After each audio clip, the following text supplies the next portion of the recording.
João Nuno Faria, a adição online não é apenas um problema de adolescentes e jovens adultos, pois não? De modo algum. Abrange muitas faixas etárias. Este é o Sair do Labirinto. Eu sou o Paulo Farinha e vou conversar com o psicólogo João Nuno Faria sobre adição online.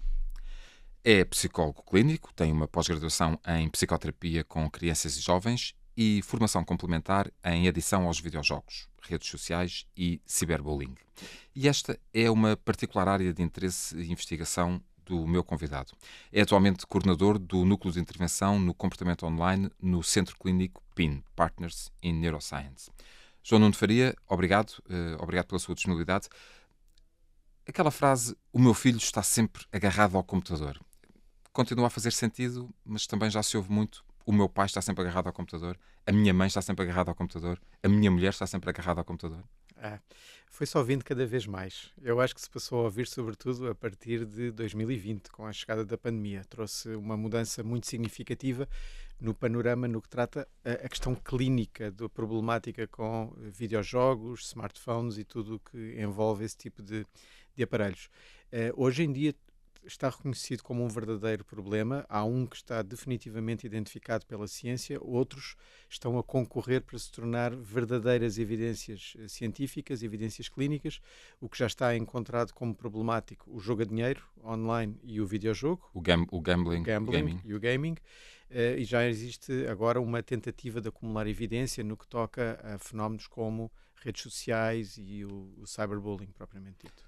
Já lá iremos, quero justamente conversar consigo sobre isso, mas esta a designação correta é exatamente qual? Adição sem substâncias, dependência sem substâncias, como é que chamamos? A própria ciência anda às voltas com esse tema.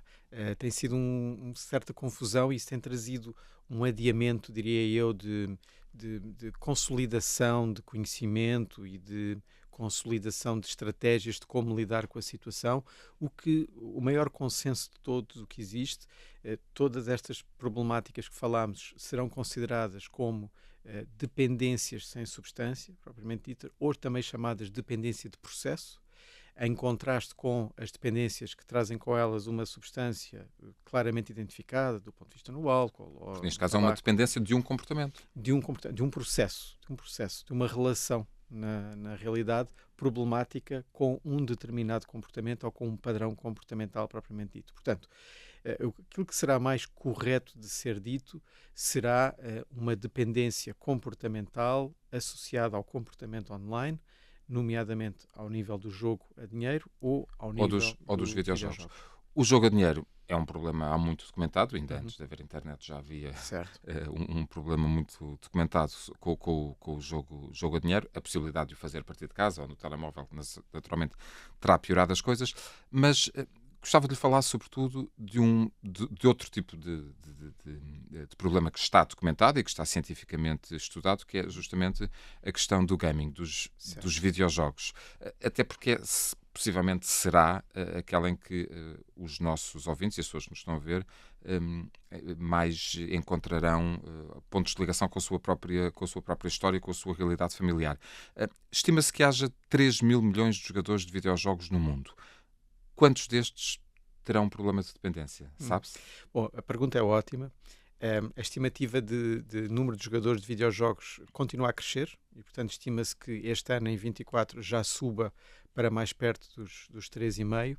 E relativamente a números, sabe-se, efetivamente, um pouco espalhados pelo mundo inteiro, existem estudos de prevalência que mostram quais é que são os indicadores, quer em termos do risco, quer em termos de perigo, ou seja, quer em termos dos indivíduos que estão sujeitos a tornarem-se dependentes, quer aqueles que já têm um padrão dependente. No que toca ao padrão dependente, teríamos que falar inevitavelmente antes da pandemia e no pós-pandemia. Antes da pandemia estimava-se que andava entre 1 a 2%, no pós-pandemia entre 2 a 3%. Estaremos a falar de 60 a 90 milhões de jogadores de videojogos espalhados por todo o mundo com problemas.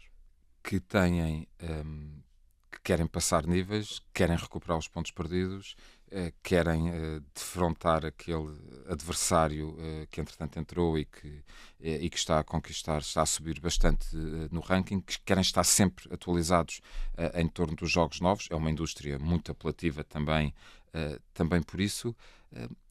E E porquê que é verdadeiramente um perigo? É pelo número de horas que se passa em frente ao computador? É pelas coisas que deixamos de fazer porque estamos em frente ao computador? Porquê é que representa um... Oh, Paulo, é muito bem visto. Sabe que a psicopatologia, sobretudo, tem sempre a componente tempo associado.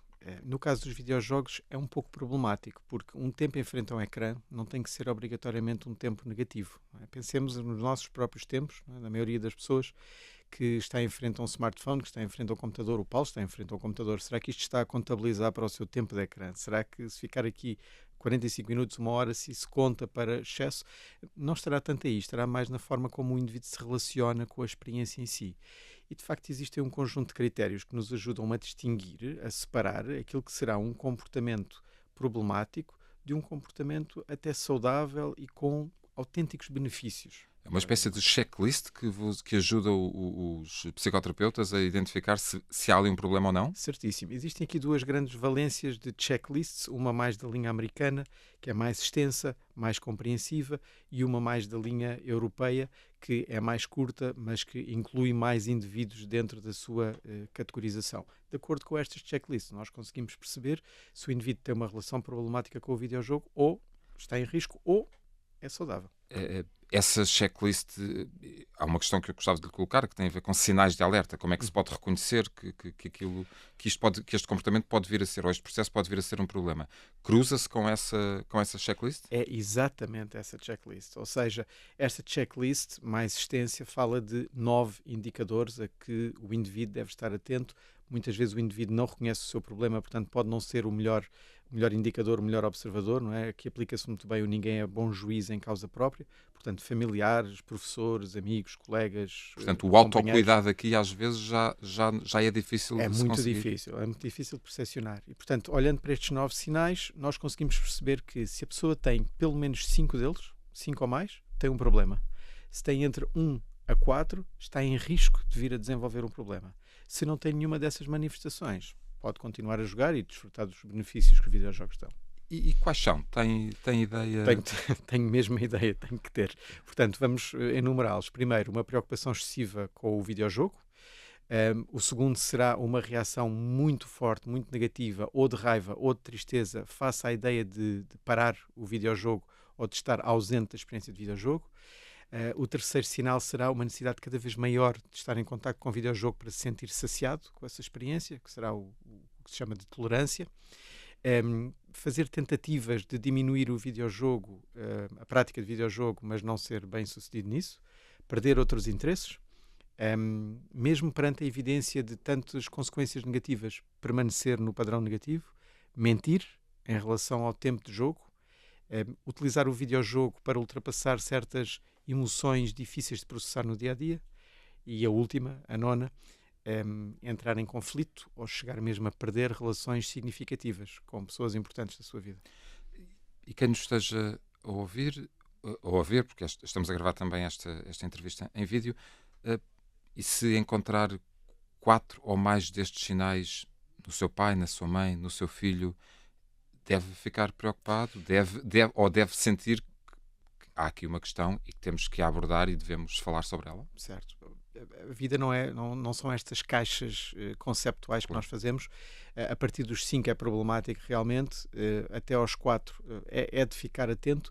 Eu acho que qualquer uma destas manifestações, se acontecer, é tão impactante na vida do indivíduo e dos seus à sua volta que basta uma para já ser qualquer coisa de nos deixar bastante alarmados. Naturalmente que a presença de se pensarmos em 5 e escolhemos quais quisermos destes 5, vão ser altamente disruptivos na vida do indivíduo, vão-lhe trazer muitas consequências negativas a ele e aos seus cônjuges, a interação com os outros. E a interação com os outros. E o percurso profissional, percurso académico, percurso escolar, fica tudo naturalmente afetado. Tudo muito comprometido. Temos falado de videojogos, falámos um pouco ao início de gambling também, jogo a dinheiro, e já é um problema, e pegando outra vez naquela expressão de o meu pai está sempre ao computador, já é um problema reconhecido pela ciência. A minha mãe está sempre no Instagram, o meu pai não larga as redes sociais. Bom, já há evidência científica do ponto de vista das faculdades e da investigação propriamente dita, e já a evidência clínica. Há muitos casos clínicos a chegarem-nos até nós, no PIN, por exemplo, com muitas queixas associadas à utilização excessiva das redes sociais, especificamente das redes sociais, e também os sistemas de mensagem. Estou a falar do WhatsApp e coisas do género. Portanto, jovens que negligenciam outras atividades, jovens que negligenciam outros tempos que têm que estar dedicados a outras atividades. E adultos? E adultos também. Na nossa experiência, no que toca às redes sociais, são sobretudo os jovens que nos chegam. Relativamente aos videojogos, um pouco mais velhos chegam. Relativamente aos casos de jogo a dinheiro, definitivamente adultos, com alguns casos a partir ali dos 16, 17, 18, que nos suscitam muitas dúvidas, não é? Porque para se poder jogar e para se fazer uma entrada válida num casino online é preciso dar uma credencial de idade e, não sendo maior de idade, tem que ser contornada. Estamos a falar de um fator que é sempre aquele que vem muito à tona nestas questões, que é o fator tempo. Quando, apesar de haver 9 fatores, mas quando é que é um tempo a mais? A Organização Mundial de Saúde dá claríssimas recomendações consoante a etapa de desenvolvimento em que a pessoa se encontra. Portanto, dizem de forma muito taxativa, antes dos 2 anos, não colocar um ecrã de proximidade em frente ao bebê. Não se sabe ao certo o impacto que vai ter ao nível da arquitetura cerebral, portanto, é melhor não mexer na dúvida. Depois, gradualmente, vai-se dando mais tempo de utilização. O teto, mesmo para um adulto, nunca ultrapassa as 2, 3 horas de tempo de ecrã. Um aspecto importante. Seguidos ou... Totais. A Organização Mundial de Saúde só refere tempo de ecrã. Só que voltamos àquela questão que falávamos há pouco, não é? Nem todos os tempos de ecrã provavelmente contabilizam para tempos de ecrã problemáticos. Porque há trabalhos que as pessoas têm que fazer, portanto, e o computador é uma... Certo. E o computador, o telemóvel, são ferramentas Mesmo de a trabalho. experiência de estar a ver uma série no Netflix, por exemplo, é muitíssimo diferente de estar a jogar um videojogo do ponto de vista do envolvimento humano. Um é uma experiência absolutamente passiva, que nós nos sujeitamos aos conteúdos que nos são entregues. Outra é uma experiência completamente ativa, onde o jogador se sente autónomo nas suas decisões, se sente competente nos seus rankings e relaciona-se com outros enquanto o faz. E como é que se trata? Como é que... falamos, há um problema, esse problema, há sinais, Sim. há uma checklist, há conversas, pronto, temos que resolver isto. Como é que agora passamos à fase de temos que resolver este problema? Como é que isso se faz? A resolução é extremamente complexa, dificilmente se conseguirá aplicar aqui o processo todo, mas eu sucintiria no seguinte.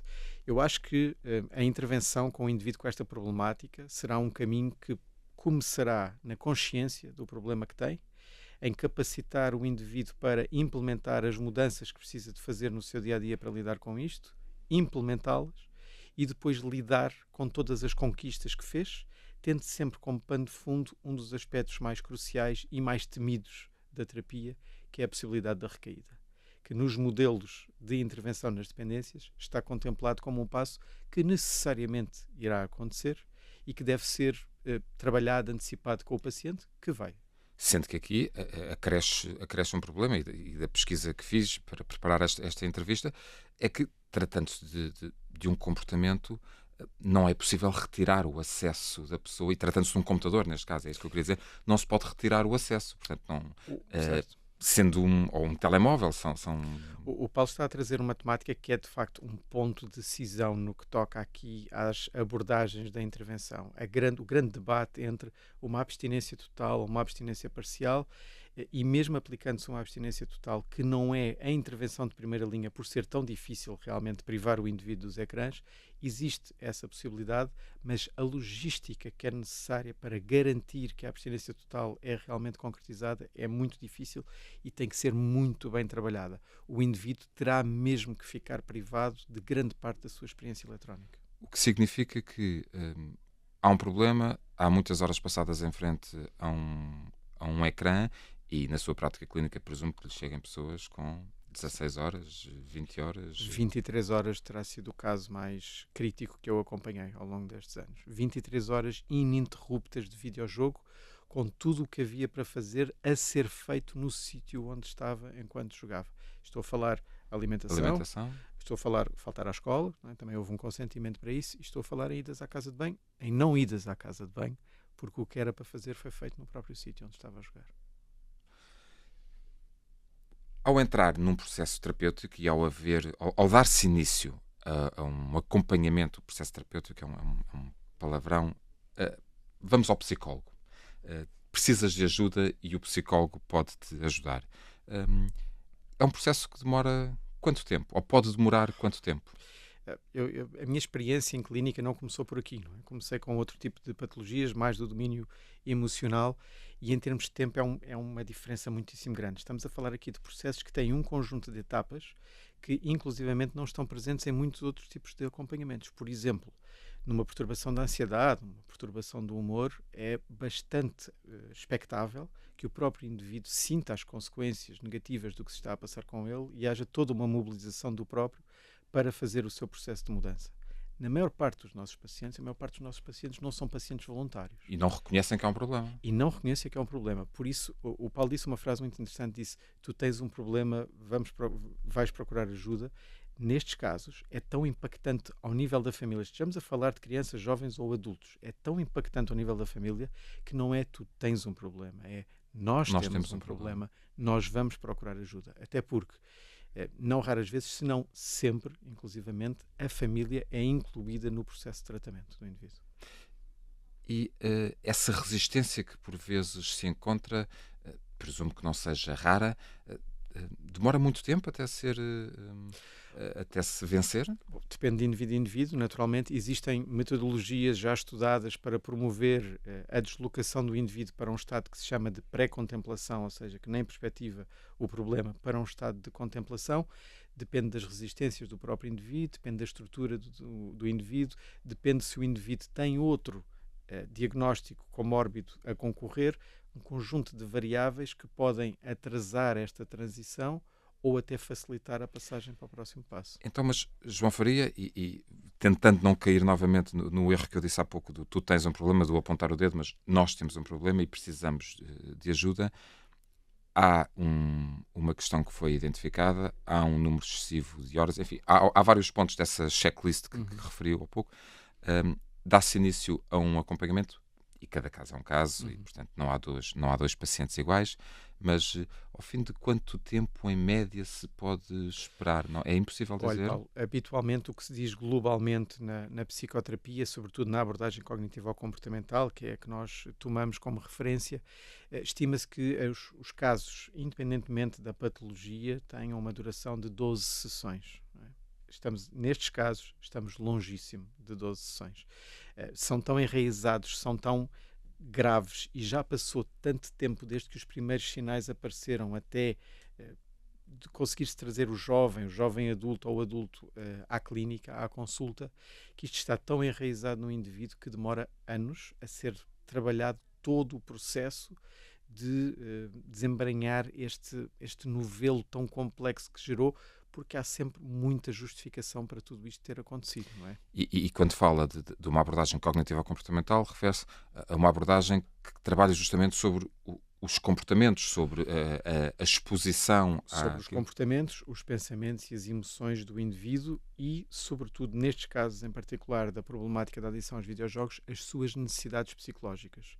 Há um consenso muito grande na literatura de que os jogadores problemáticos são aqueles que têm necessidades psicológicas por satisfazer no seu contexto de dia-a-dia e procuram no computador essa fonte única de saciação dessa necessidade. Ora seja de companhia, de se ligar a outros, ora seja de se sentir competente, ora seja de se sentir autónomo nas suas escolhas. Há quanto tempo, qual o paciente que acompanha há mais tempo com um diagnóstico de adição a videojogos, há quanto tempo dura essa... Deixe-me só pensar o seguinte, o paciente mais antigo que eu acompanho com uma questão problemática ligada à internet não tem sido sistematicamente videojogos, tem alterado. É um paciente que eu acompanho desde 2013, mas que tem diagnóstico comórbido, tem uma perturbação do espectro do autismo associada. Neste momento tenho pacientes que antecipo que vai ter aqui uma longevidade significativa, mas eu diria que, tirando esse caso em particular, provavelmente um acompanhamento de 2, 3 anos terá sido um acompanhamento dos mais prolongados que terei tido.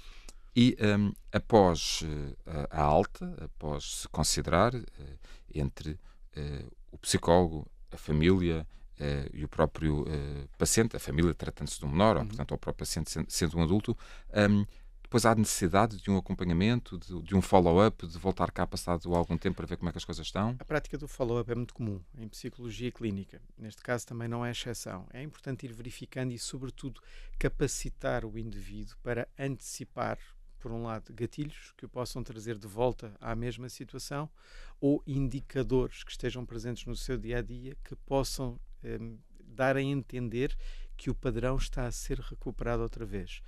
Esse follow-up, esse questionar de tempos a tempos, de 6 em 6 meses, de ano a ano, não necessariamente com uma vinda a uma consulta, é muitíssimo importante, até para o paciente perceber que continua a ser acompanhado e que a porta continua aberta em caso de necessidade. Para voltar lá.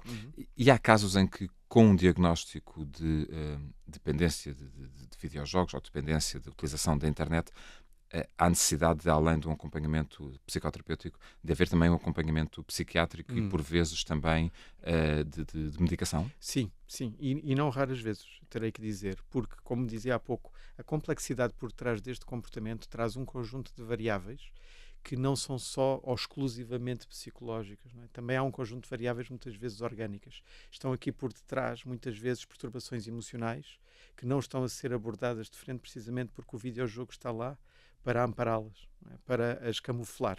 E quando se começam a revelar esse tipo de patologias, pode ser necessária uma intervenção farmacológica e, por vezes, só pelo próprio processo de acompanhamento da retirada dos dispositivos é tão perturbador para o indivíduo que, por vezes, também o apoio psicofarmacológico é necessário. E, portanto, é necessário andar par e passo a psicoterapia com o psicólogo e o acompanhamento psiquiátrico de medicamentos por parte do psiquiatra. Sim, nós no Pinto temos uma mais-valia, naturalmente, é uma equipa muito grande de 150 profissionais de saúde mental, uma equipa multidisciplinar onde temos na nossa porta ao lado psiquiatras, pedopsiquiatras que nos apoiam nessa intervenção.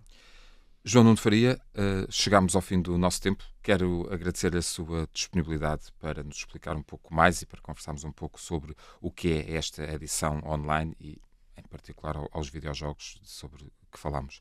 Muito obrigado. Eu sou o Paulo Farinha. Este foi o Sair do Labirinto, hoje sobre edição online. Até à próxima.